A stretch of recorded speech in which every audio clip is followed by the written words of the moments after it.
Hello friends, my name is Kat. Welcome back to my channel, Boss Babe DIY. On today's episode, I'm going to be showing you something a little outside of the norm of what I normally do on here. So typically you'll see me on here refinishing a piece of furniture or completely transforming a room, but I also happen to have some sewing skills.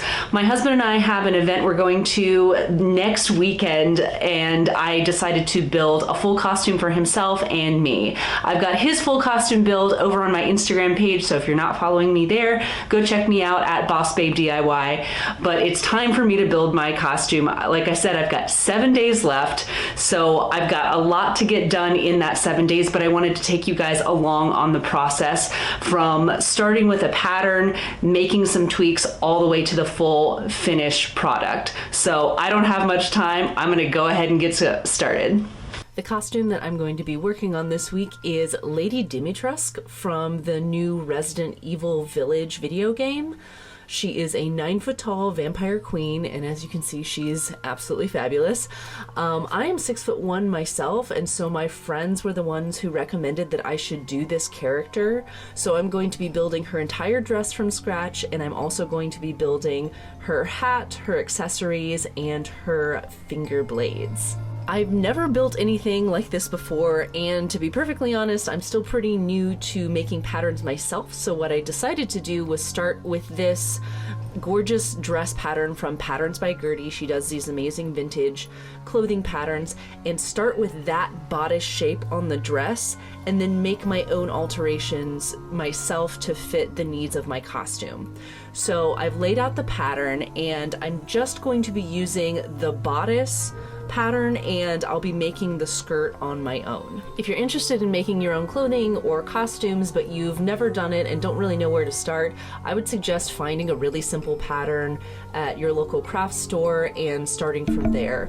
It's a really good guide, and it comes in different sizes, so you can cut it to your general size and make adjustments from there.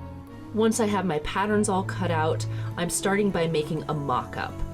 This is a really pivotal step if you're building a costume or a clothing piece on your own, because these patterns, although they do come in different sizes, aren't always going to fit exactly your body shape. Just like if you're buying a piece of clothing off the rack, sometimes it doesn't quite fit in one area or needs a little adjustment here and there.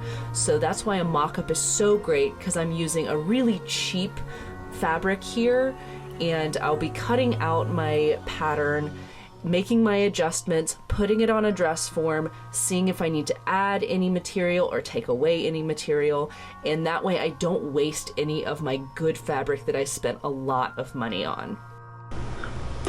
Okay, so the lines are faint, but what I've done here is I have marked out the pattern that it came with in blue, and then what I've done is I've made some of my own modifications in red.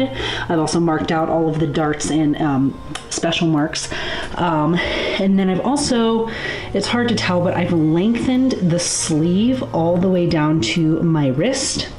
And then I've also made some modifications to the front of the bodice over here to accommodate more of her neckline, including lowering the bust quite a bit. So I'm gonna cut this out, put it all together, and do a test fit to see if it all works.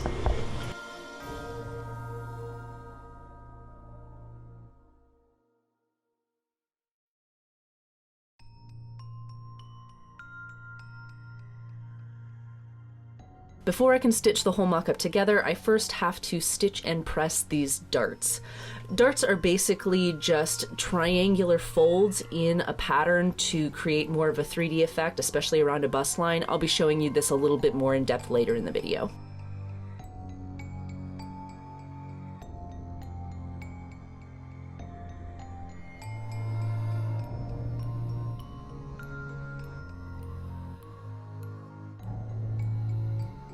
Here's the initial mock-up on my dress form. I've adjusted my dress form to pretty much my measurements. It's pretty good for a first go around. I do have to make some small adjustments. The bust line still has to come down a little bit further. The shoulders need a little bit of tweaking. The arm length is pretty good. You can see around the back, it's just a little bit too small. I have a pretty wide torso, so when I go back to make adjustments to my pattern, I'll be adding a couple of inches on here, especially since I have to get a zipper in the back as well. But not too bad for a first try. After I've made my adjustments on my mock-up, I'm pulling out all of the seams and taking it all apart. This seems really counterintuitive, and honestly, I'm not sure if it's the right way to do it, but it's what works for me. Once I've made all my adjustments, I take all of the pieces back apart, and then I use those mock-up pieces to create paper patterns that I can use for my final material. Speaking of my final material, this is what it looks like. It is just as silky as it looks on camera. I'm absolutely in love with it. I found it in the bridal section at Joann's. It was on sale, and it's just gorgeous. I think it's going to give that full dramatic effect that I'm looking for. Here are those paper patterns that I made from my mock-up. You can see the little pieces of blue tape where I've added on just a little bit of extra width or length or whatever I needed to make this the right size for me. I really like making paper patterns because it's something I can use for myself later. So if I want to make a dress that has a very similar bodice shape, I will have saved all of these pattern pieces and I can just pull them right back out, and I know they're going to fit my body perfectly.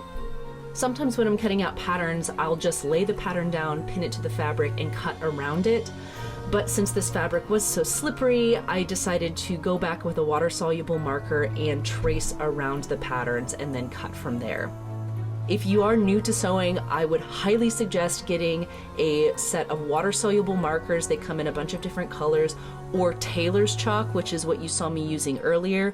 Both are completely water-soluble, so even though you can see all of the blue lines on this white fabric right now, all I have to do at the end is go back with a wet rag and it comes right out. It's amazing.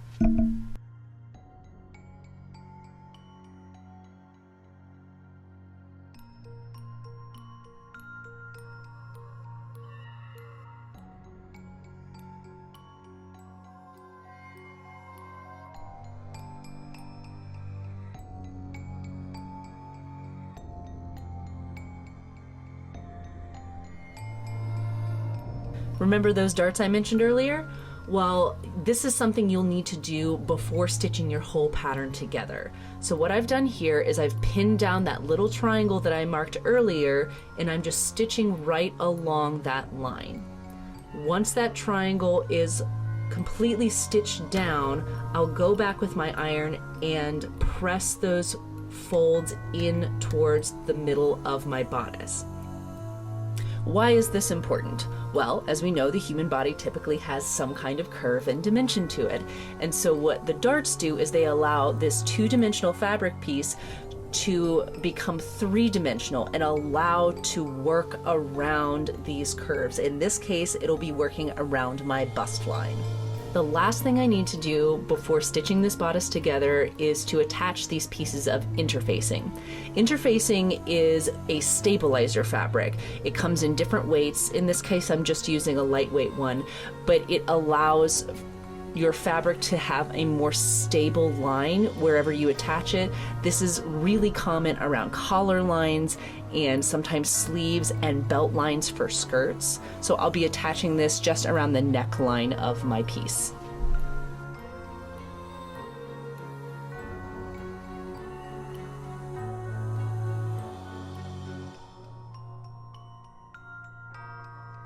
Okay, now that I've got everything cut out and my darts sewn and my interfacing in, it's time to put the whole bodice together. This takes a lot of pinning and a little bit of time, but this is the fun part. This is where I get to see it all start to come together.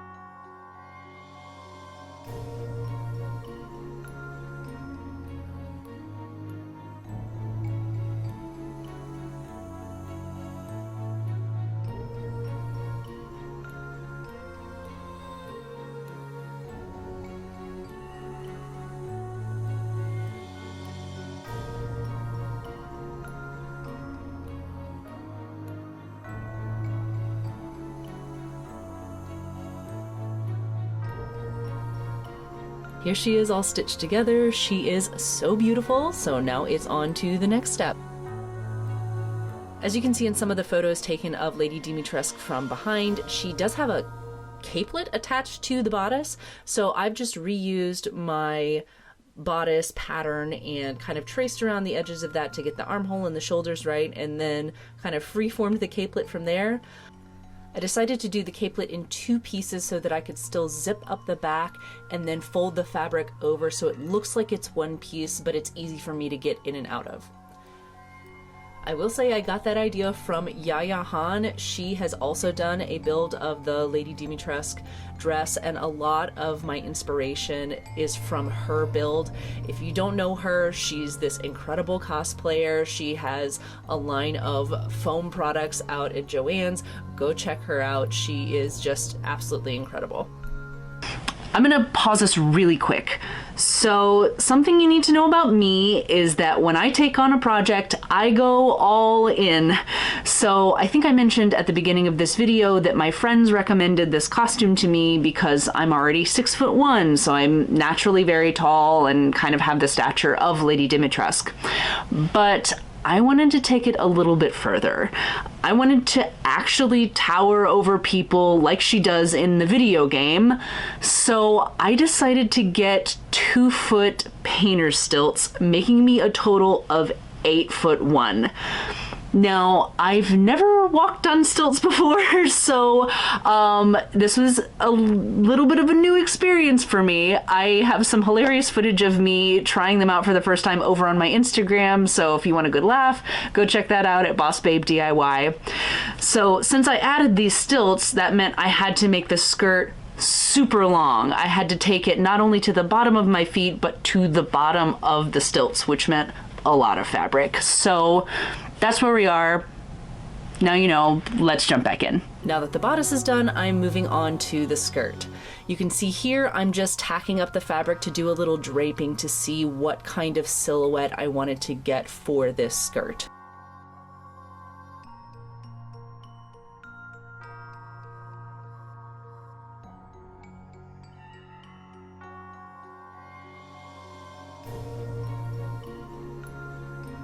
The skirt pattern was so long that I couldn't even fit it on the table I was working on. I had to move to the kitchen floor. I actually had to end up going to 2 different Joann's to get enough lining fabric and enough of this outer fabric to make this whole thing work, but I promise it's going to be so worth it for the final effect.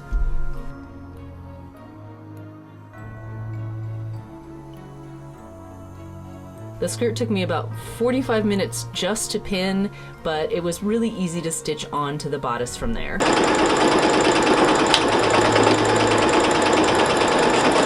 Once the bodice and skirt were attached, I inserted my zipper.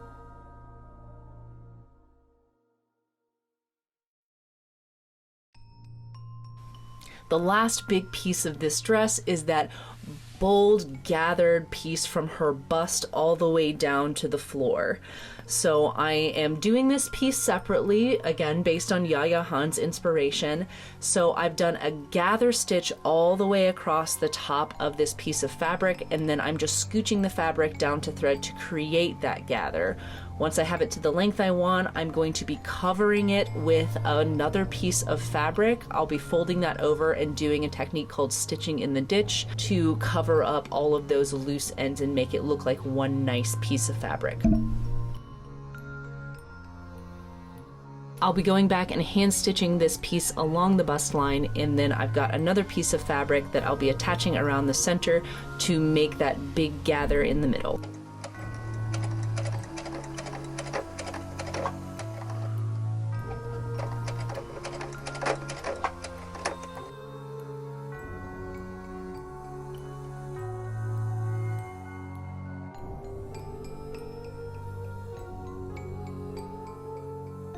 Alright, it is finally time to move on to her accessories. I'm starting here with her hat. Building a hat completely from scratch sounded super intimidating, so what I've done is I've just purchased a beach hat offline, and I'm going to be modifying it to make it a little bit larger, but not quite as floppy as those really, really huge ones you can get. So what I'm doing is I'm using this 2mm craft foam to enlarge the brim of the hat. Craft foam is super versatile, especially in the costume making world. You can shape it, you can paint it, you can do all sorts of things with it. In this case, I'm just going to be cutting out a wider circle to sit on top of my hat brim, and then I'll be attaching some wire around that to be able to shape it in the way that I want it. We're attaching the foam to the hat and then the wire to the foam using just a basic hot glue gun. It does look like a bit of a mess right now, but I'm just about to cover it up with fabric so you'll never see this.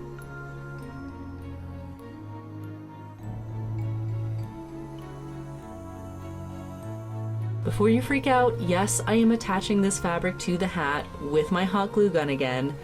This is just a costume piece. If I were making this professionally, I would be doing some really inventive stitching around it and making it look nice and clean, but this is going to be seen from a distance, and I'm just trying to get this done as quickly as possible because I am running very short on time. I got this little bit of sheer fabric to mimic her look in the video game, and bonus, it covers up all of those gnarly edges from all the gluing I just did. The last thing I'm doing on this piece to cover up all of those rough edges around the edge is I created a bias tape with this same fabric, and I'm just gluing it around those edges. It's a small detail, but it really makes the hat look complete.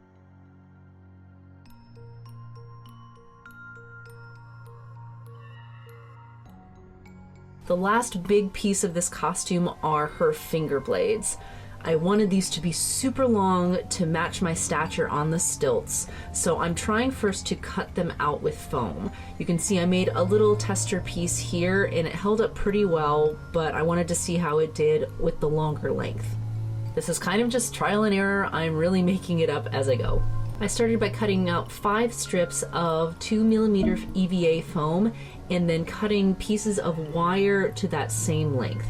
My idea here was to put the wire inside of the foam, fold it over, and then shape it into the claw shape that I wanted. Then I would attach the end of that foam to a ring and shape it around my finger.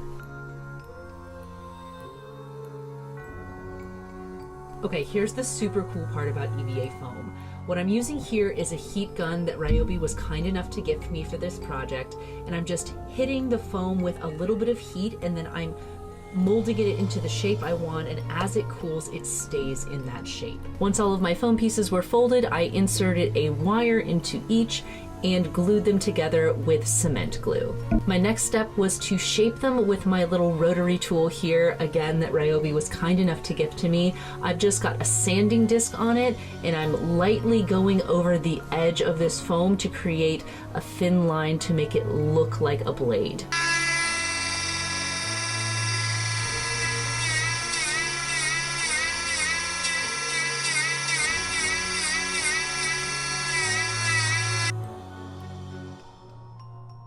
Here's what they all look like after I've done the shaping. They're looking really good, but as you can see here, the foam is just really flimsy even with the wire in it, so I'm pivoting a little bit.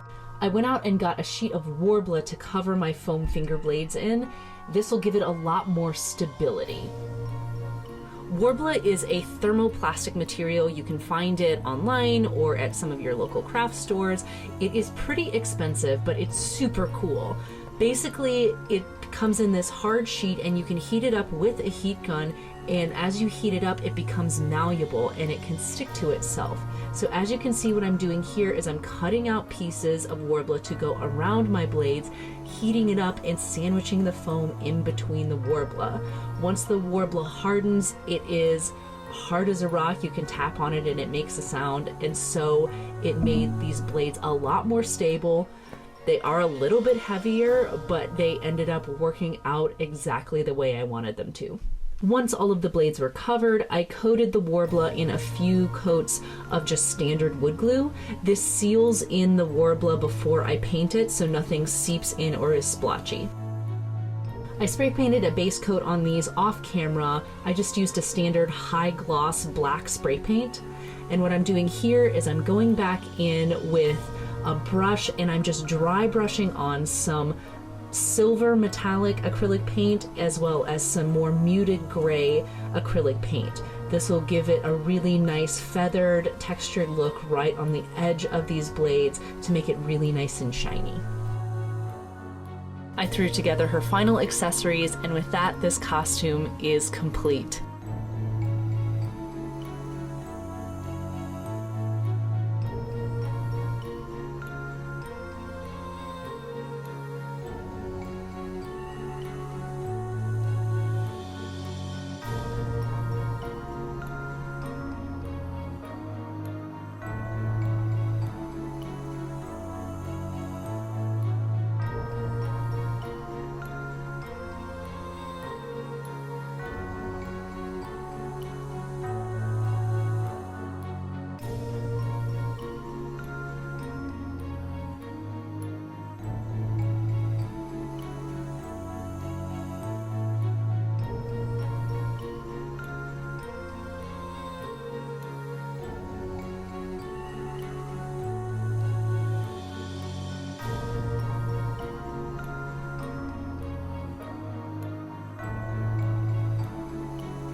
Thanks so much for watching today's video, guys. I hope you enjoyed this little break from the norm. If you did, give me a thumbs up, leave me a comment below, tell me your favorite part. Let me know if you want to see more of this kind of content. Either way, make sure you're subscribed because I've got a lot of house updates coming your way and a lot more DIYs. So until then, I will see you next time.